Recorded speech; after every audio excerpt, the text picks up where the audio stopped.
C'est l'histoire d'une petite île où il est interdit de poser le pied. 25 km², des rivages paradisiaques. Nous sommes au beau milieu de l'océan Indien, dans un territoire qui appartient à l'Inde. C'est là que s'est rendu John Chow, un Américain de 27 ans la semaine dernière. La dernière de ses nombreuses aventures. Il a soudoyé des pêcheurs, fini le trajet en kayak, mais à peine était-il sur le sable qu'il a été tué, criblé de flèches. Car l'île n'est pas déserte. Ces images sont les rares séquences où l'on voit la tribu des Sentinelles, l'un des seuls peuples qui vit totalement reclus.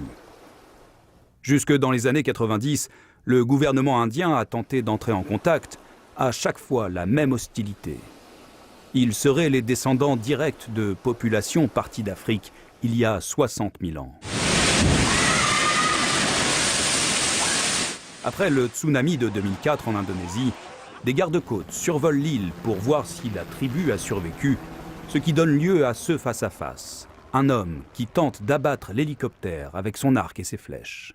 There are more than 100 uncontacted tribes around the world.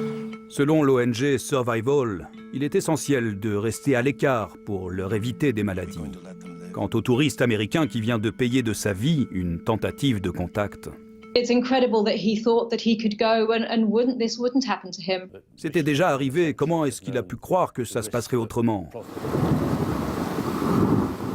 L'équipage d'un cargo hongkongais avait vécu une semaine d'angoisse avant d'être secouru à l'été 1981, quand leur navire a échoué dans le récif de corail.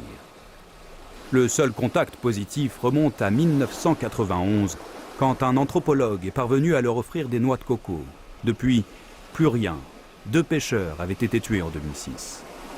On estime très vaguement que les sentinelles sont entre 40 et 400. Ici Mathieu Prost, Radio-Canada, Montréal.